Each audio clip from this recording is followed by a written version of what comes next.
మరికాసేపట్లో రాజ్ భవన్ కు వెళ్లబోతున్నారు వైసీపీ అధినేత YS Jagan. Governor ని కలవబోతున్నారు మాజీ సీఎం. ఏపీలో జరుగుతున్న దాడులపై గవర్నర్ కి ఫిర్యాదు చేయబోతున్నారు జగన్. కాసేపట్లోనే ఆయన అమరావతిలో రాజ్ భవన్ కి వెళ్లబోతున్నట్టుగా తెలుస్తోంది. ఆంధ్రప్రదేశ్ లో వైసీపీ కార్యకర్తలపైన నేతలపైన జరుగుతున్న దాడులకు సంబంధించి గవర్నర్ కి కంప్లైంట్ చేస్తారని ఇదివరకే అన్నారు జగన్. సో ఈ రోజు గవర్నర్ కి కంప్లైంట్ చేసేందుకు ఆయన రాజ్ భవన్ కి బయలుదేరారు.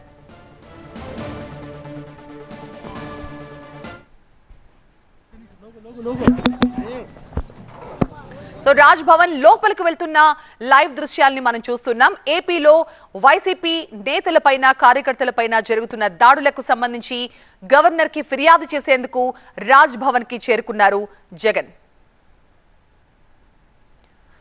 మా ప్రతినిధి వసంత్ లైవ్ లో జాయిన్ అవుతున్నారు మరింత సమాచారం అందించడానికి. వసంత్,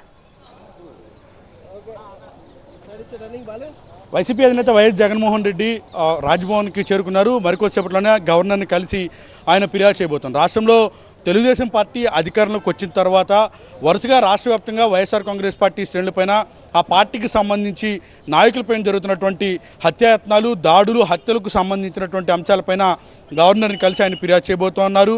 మొన్న వినుకొండలో జరిగినటువంటి హత్యకు సంబంధించినటువంటి ఘటనతో పాటుగా ఇటీవల పొంగునూరుకు సంబంధించి ఎంపీ మిథున్ రెడ్డితో పాటుగా మాజీ ఎంపీ రెడ్డప్ప పైన దాడి చేసేందుకు తెలుగుదేశం పార్టీ శ్రేణులు ఎత్తించినటువంటి ఘటనలకు సంబంధించి వీడియో ఫుటేజీలను అలాగే ఫోటోలను మొత్తాన్ని కూడా గవర్నర్కు ఆధారాలతో సహా కలిసి ఫిర్యాదు చేయబోతున్నారు.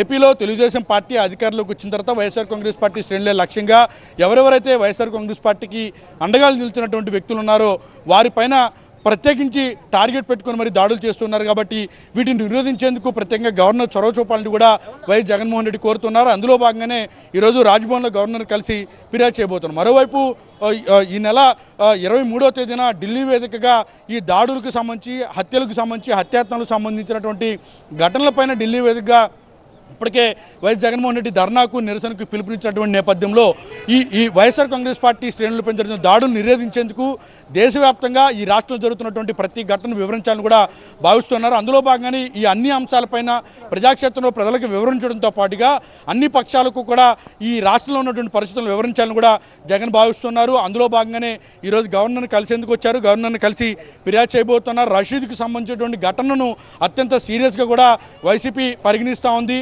వైఎస్ఆర్ కాంగ్రెస్ పార్టీ నాయకుడిగా ఉన్నటువంటి యువనేతగా ఉన్నటువంటి ఆయన పైన ప్రజలందరూ చూస్తుండగా దాడి చేసినటువంటి ఘటన, అలాగే ఎంపీకి సంబంధించి మిథున్ రెడ్డి ఎవరైతే ఉన్నారో ఆయన రెడ్డప్ప నివాసానికి వెళ్ళినటువంటి క్రమంలో దాడి చేసేందుకు ఎత్తించినటువంటి ఘటనలకు సంబంధించి కూడా ఆధారాలతో సహా ఫిర్యాదు చేయబోతున్నారు. రాష్ట్రంలో రాష్ట్రపతి పాలన విధించడంతో పాటుగా లా అండ్ ఆర్డర్ను పూర్తిగా కంట్రోల్లో తీసుకొచ్చే ప్రయత్నం చేయడం, అలాగే రాష్ట్రంలో కొంతమంది పోలీసులు ముఖ్యంగా దాడులు జరుగుతున్నప్పుడు కూడా వాటిని నిలువరించే ప్రయత్నంలో పూర్తిగా విఫలమవుతున్నారు. కాబట్టి వీటన్నిటి విషయంలో ప్రత్యేకంగా చర్యలు తీసుకోవాలని కూడా వైఎస్ జగన్మోహన్ రెడ్డి గవర్నర్ని కోల్పోతున్నారు. ప్రస్తుతం గవర్నర్ని కలిసేందుకైతే ఇప్పటికే చేరుకున్నారు. మరికొద్దిసేపట్లోనే అన్ని ఆధారాలతో సహా అయితే ఫిర్యాదు చేయబోతున్నారు. వసంత్, జగన్ తో పాటు ఇంకా వైసీపీ నేతలు ఎవరెవరు వెళ్లారు? సో ప్రస్తుతం పార్టీ ముఖ్య నేతలు కూడా వైఎస్ జగన్మోహన్ రెడ్డితో పాటు రాజ్భవన్కు చేరుకున్నారు. ఇటీవల ఆయా నియోజకవర్గాలకు సంబంధించి ఎక్కడెక్కడైతే దాడులు, హత్యలు, హత్యాయత్నాలు జరిగినటువంటి నియోజకవర్గాలు ఉన్నాయో, ఎక్కడెక్కడ కేసులు నమోదు చేయకుండా పోలీసులు తాత్సారం చేస్తూ ఉన్నారో, ఎక్కడెక్కడైతే హత్యకు గురయ్యారో, ఎక్కడెక్కడైతే వైఎస్ఆర్ కాంగ్రెస్ పార్టీ నేతలకు సంబంధించి ఆస్తులకు సంబంధించి ధ్వంసం జరిగిందో ఆయా నియోజకవర్గాలకు సంబంధించి ముఖ్య నేతలను కూడా ప్రస్తుతం రాజ్భవన్కి తీసుకొని వైఎస్ జగన్మోహన్ రెడ్డితో పాటు వచ్చినట్టుగా తెలుస్తుంది. ప్రస్తుతం వారందరినీ కూడా గవర్నర్కి కలిసి ఆయా నియోజకవర్గాల్లో నెలకొన్నటువంటి అన్ని పరిస్థితులు కూడా వివరించబోతూ ఉన్నారు. Right, thank you Vasant.